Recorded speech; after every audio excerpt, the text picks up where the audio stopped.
एक दिन गांव की एक औरत निर्मला नदी के किनारे बैठकर कपड़े धो रही थी। तभी उसे नदी से डरावनी आवाज सुनाई दी।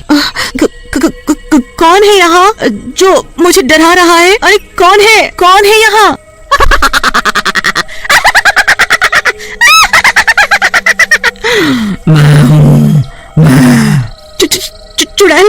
चुड़ैल भागो यहाँ से, भाग जाओ यहाँ से। निर्मला अपने कपड़े छोड़कर गांव में भाग जाती है।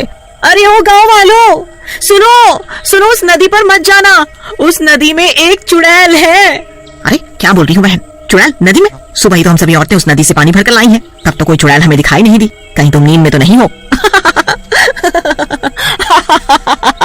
अरे तुम लोगों को मेरी बातों पर यकीन नहीं है ना, तो खुद ही जाकर देख लो। हाँ भाइयों, चलो तो जरा नदी पर, हाँ देखें कैसी चुड़ैल है। सभी गांव वाले नदी पर जाते हैं, पर वहाँ कोई चुड़ैल नहीं दिखती। अरे यहाँ तो कोई चुड़ैल वुड़ैल नहीं है, निर्मला को कोई वहम हुआ होगा। चलो भाइयों, अपना काम करें। हाँ? गांव वालों को नदी पर कोई चुड़ैल नहीं दिखती। फिर सभी लोग वहाँ से चले जाते हैं। अगले दिन सुबह सुबह सभी नदी पर आते हैं। कोई पानी भरने आता है, कोई कपड़े धो रहा होता है, तो कोई उसमें नहा रहा होता है। चुड़ैल नदी के अंदर थी, तो वो ये सब देख रही थी। ये सभी गांव वाले फिर नदी पर आ गए, ये ऐसे नहीं मानेंगे, इनका कुछ न कुछ तो करना पड़ेगा।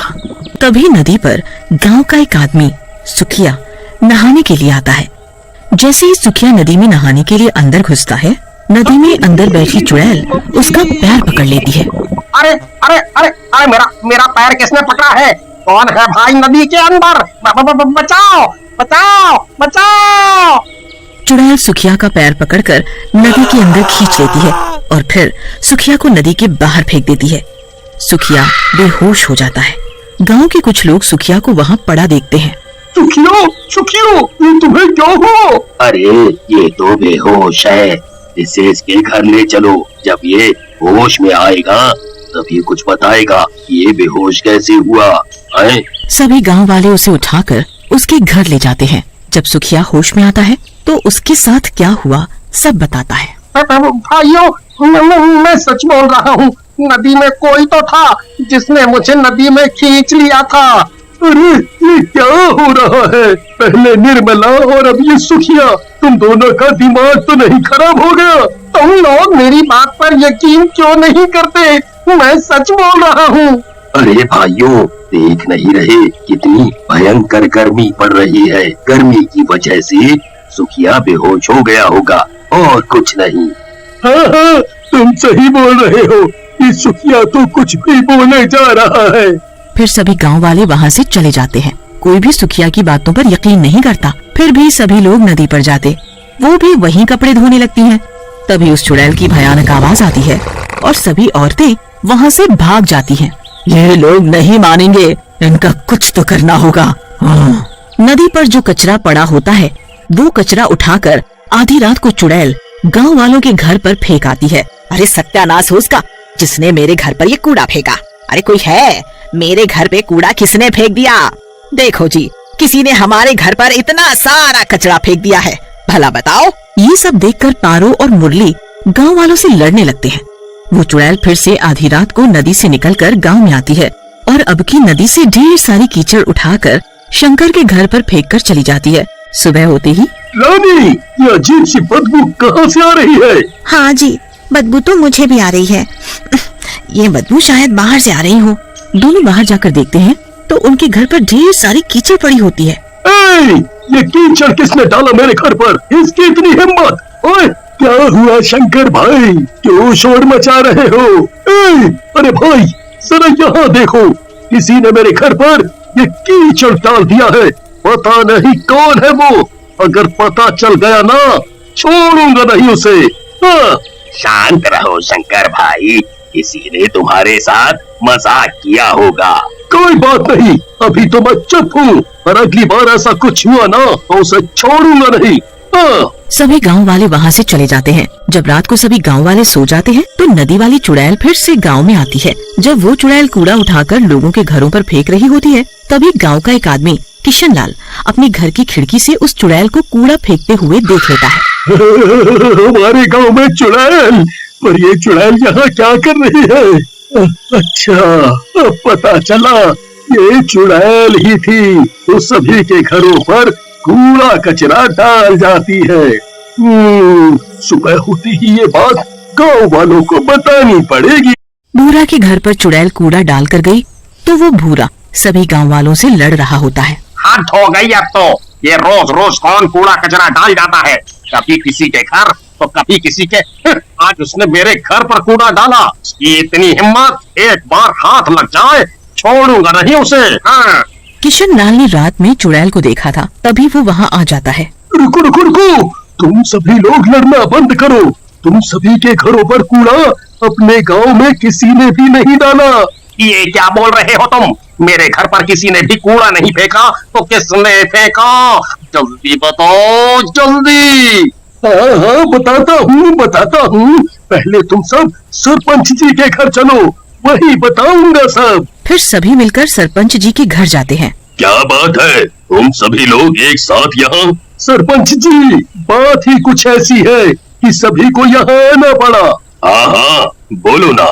सरपंच जी, हमारे गांव में चुड़ैल है जो उस नदी के अंदर से आई थी।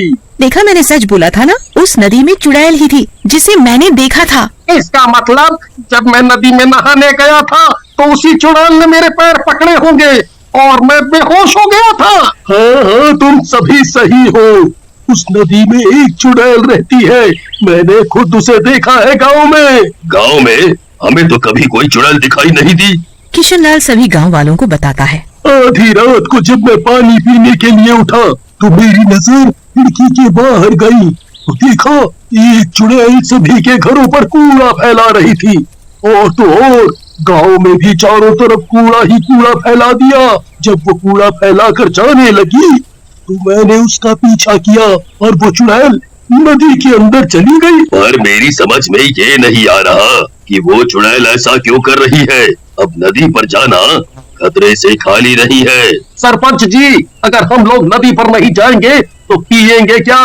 और बाकी घर का सारा काम भी तो पानी से होता है, खाना बनाना, नहाना, कपड़े सभी। हाँ सरपंच जी, शंकर सही बोल रहा है।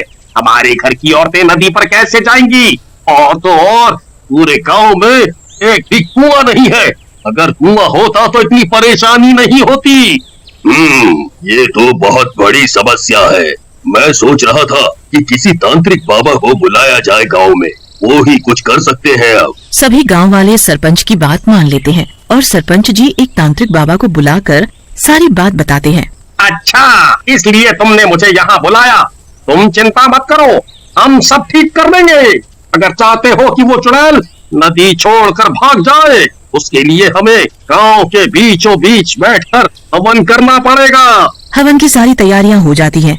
तांत्रिक बाबा हवन करने के लिए बैठ जाते हैं और सारे गांव वाले आसपास खड़े होकर देखते हैं। तांत्रिक बाबा मंत्र पढ़ते हैं और अपनी पोटली से भभूत निकालकर पूरे गांव में छिड़क देते हैं। सरपंच जी, वो चुड़ैल अब इस गांव में कभी नहीं आएगी। बाबा, गांव में चुड़ैल नहीं आएगी, पर नदी का क्या? हमारे गांव की सभी औरतें नदी से पानी लाती हैं। तभी चुड़ैल वहाँ आ जाती है।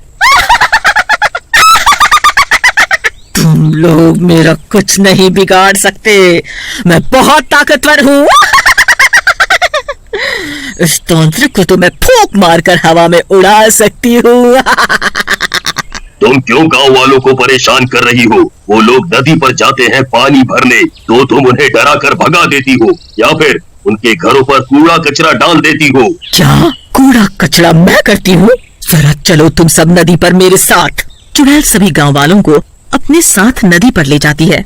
देखो जरा इस नदी को, तुम सब देखो, तुम लोगों ने इस नदी की क्या हालत कर दी है।